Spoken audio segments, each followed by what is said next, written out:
আসসালামু আলাইকুম, শুভ সকাল সবাইকে। কেমন আছেন সবাই? আশা করি সবাই ভালো আছেন, সুস্থ আছেন। আমি আলহামদুলিল্লাহ ভালো আছি, সুস্থ আছি।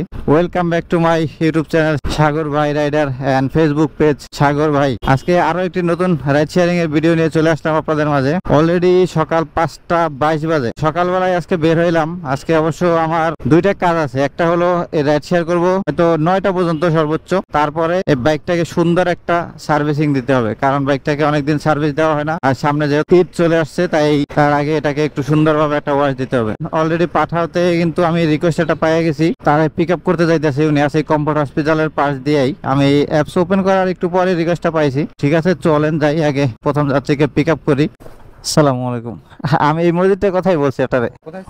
আমি বসুন্ধরা পাশে ছিলাম। বিসমিল্লাহির রহমানির রহিম। প্রথম ট্রিপ নিয়ে রওনা দিলাম 5:26-এর সময়। আর যাচ্ছি টেকনিক্যাল। দূরত্ব দেখাইছে 5.5 কিলোমিটার এখান থেকে। আর ভাড়া দেখাইছিল ভাই 150 টাকার উপর। তো ঠিক আছে, চলেন যাই, দেখি যাই কয় টাকা ভাড়া পাই, ডিসকাউন্ট আছে কিনা। ও আর এটা পিক আপ বোনাস ছিল কিন্তু আমার 19 টাকা, কারণ একটু যেহেতু দূরে ছিল আমার থেকে। তাই তো চলেন যাই, আগে বাইরে নামাই দিই, তারপরে ব্যাক করতেছি। আবার 126 টাকা আছে, আমি ব্যাংকে আছে আমার কাছে, আমি দিই। ঠিক আছে, থ্যাংক ইউ। আসসালামু আলাইকুম। প্রথম ট্রিপে 126 টাকা পাইলাম, ওনার ডিসকাউন্ট ছিল 40 টাকা। এই ট্রিপে আমি 126 টাকায় বোনাস পাইছি। পাঠার 1 টাকা কমিশন দিতে হয় নাই। সময় লাগছে কয় মিনিট জানেন? 44 বাজে, 26-এ রওনা দিয়েছিলাম, 18 মিনিট সময় লাগছে। সকালবেলায় একটা ভিআইপি সিগনালে বসছিলাম রে ভাই, সেই জন্য এতটা সময় লাগছে। এখন এখান থেকে আমাকে যাইতে হবে মাজার রোড। মাজার রোড ছাড়া তো ঘোরার কোনো অপশন নাই। তো মাজার রোডে যাই, চলেন। লাস্ট ট্রিপটা নামাই দিয়েছিলাম, তখন বাজে 5:43, আর এখন বাজতেছে 6:13। আর এখন পুলিশ তারাই দিতেছে। আমি যেখান থেকে আসছিলাম ওইখানের একটা ট্রিপ পাইলাম এক বাইরে কন্টাকে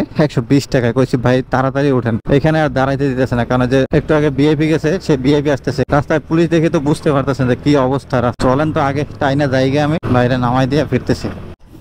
ঠিক আছে, ধন্যবাদ ভাই। দেখেন, বাইরে নিয়ে রওনা ছিলাম 6:13-তে, আর আসলাম 24-এ। 11 মিনিট সময় লাগছে আসতে। এখন আবার পাঠার অ্যাপস ওপেন করলাম। সকালবেলায় একটা যুদ্ধ মনে হয়ে গেল ভাই, যেই টান দিয়া চলে আসছি এক টানে। তো দুই ট্রিপে আমার ইনকাম হলো গিয়া 245 টাকা। চলেন এখন দেখি পরবর্তী ট্রিপটা আবার কখন পাই, কোথা থেকে পাই। তো আমি অপেক্ষা করতে থাকি, আপনারা অপেক্ষা করেন। দেখি আমি পরবর্তী ট্রিপটা নিয়ে আবার ব্যাক করতেছি। এই যে পরবর্তী ট্রিপ এখনই চলে আসছে। কোথায় যাবে? Sayedabad bus stand. বাবারে, 6 কিলো রাস্তা দেখাইতেছে 139 টাকা। যাবো সায়দাবাদ? আচ্ছা যাই, অ্যাকসেপ্ট করি। আগে পরিবাগের এখানে কয় কিলো দেখাইতেছে দেখি তো। ও বেশি দূরে না, মাত্র 900 মিটার দূরে আছে। ওখানে দেখি, ফোন দিয়ে আগে। আসসালামু আলাইকুম। জি ভাই, পাঠা থেকে বলছিলাম। পাঠাতে একটা রিকোয়েস্ট দিয়েছিলেন। আচ্ছা তাহলে একটু ক্যান্সেল করে দেন ভাই, কষ্ট করে। ঠিক আছে, এটা কিছু হইলো, এটা আমার কপালে নাই, সেজন্য এটা একটা নিয়ে নিছে। এখন ক্যান্সেল করলেই হয়। যাই হোক, তো ঠিক আছে, সাথেই থাকেন। আমি দেখি পরবর্তী ট্রিপ নিয়ে আবার ব্যাক করতেছি। দেখেন ভিউয়ার্স, লাস্ট ট্রিপটা নামাই দিয়েছিলাম, তখন বাজে 6:24, আর এখন বাজতেছে 45, মানে 20 মিনিট পরে। এখন গ্রিন লাইফ হসপিটালের সামনে থেকে এক ভাইরে উঠাইলাম। ফুলবাড়ি বাস স্ট্যান্ড নামবে। 150 টাকা চাইছিলাম, কিন্তু ভাই বলতেছে না, 130 টাকা এখন তারা নিয়ে যাইতেছি ফুলবাড়ি। তো চলেন যাই, আগে যাত্রীকে নামাই দিই, তারপরে দেখা যাক আবার কতক্ষণ অপেক্ষা করে আবার ট্রিপ পাওয়া যায়। দেন সমস্যা, 30 টাকা ভাঙতি আছে। ঠিক আছে, ধন্যবাদ কাকা। 15 মিনিট সময় লাগছে আসতে। আসছিলাম তাড়াতাড়ি, কিন্তু এই বঙ্গবাজারের কোনা থেকে এটুকু আসতে আর কি একটু সময় লেগে গেছে। তো যাই হোক, এখন আমি আর এদিকে দাঁড়াবো না, কারণ এদিক থেকে ট্রিপ পাবো না। আমাকে যাইতে হবে কোথায়? আবার বঙ্গবাজারের কোনায় যাবো। তো ওইদিক গেলে ওইখান থেকে আর ট্রিপ পাওয়ার সম্ভাবনা আছে। দেখা যাক পরবর্তী ট্রিপের জন্য কতক্ষণ অপেক্ষা করতে হয় আমাকে। অলরেডি 7:26 বেজে গেছে। আমি কিন্তু লাস্ট ট্রিপটা নামাই দিয়েছিলাম 7টা বাজে। তারপরে বঙ্গবাজার মোড়ের ওখানে গিয়ে বসেছিলাম 15 মিনিটের মতো। তারপরে যখন দেখলাম যে না, কোনো রিকোয়েস্ট নাই এবং কোনো কন্টাক্টেও যাত্রী আসতেছে না, পরে আস্তে আস্তে চলে আসলাম, কারণ এখন আর বসে থেকে লাভ নাই। ছাড়বো, আবার আজকে আমার ডিউটিও আছে, ডিউটিও করতে হবে। তারপরে আবার গাড়িটাকে সার্ভিসিং করাবো, সেখানে যাইতে হবে। যাই হোক, তো চলেন এখন আমি বাসায় চলে যাই। তাহলে আপনাদের সাথে আবার দেখা হইতেছে যখন সার্ভিস করাইতে যাচ্ছি তখন। সেই যে বাসায় ঢুকছি, তারপরে এখন বের হইয়া সার্ভিসিং করানোর জন্য। তো 9:18 বাজে। এখন খুলছে কিনা এত তাড়াতাড়ি জানি না, দেখা যাক যাওয়ার পরে কি হয়। তো আমি যেখানে কাজ করাইতে যাচ্ছি, এখানে আমি আগেও কাজ করাইতাম। আমার আগে যে বাইকটা ছিল ওই বাইকটা কাজ করাইছি অনেক, মানে এই গাড়ি গাড়িটা এই প্রথমবার এখানে নিয়ে যাইতেছি। গাড়ির অনেক কিছু চেঞ্জ করতে হবে আজকে, যেমন 1 নম্বরে মোবিল চেঞ্জ করতে হবে, 2 নম্বরে মোবিল ফিল্টার, তারপরে সামনের ব্রেক শুটা মনে হয় চেঞ্জ করা লাগতে পারে। দেখা যাক। গাড়ির যে অবস্থা করে রাখছি রে ভাই, আমার গাড়ি এরকমের আমি কখনো করে রাখি না, আমি খুব যত্ন সহকারে রাখি।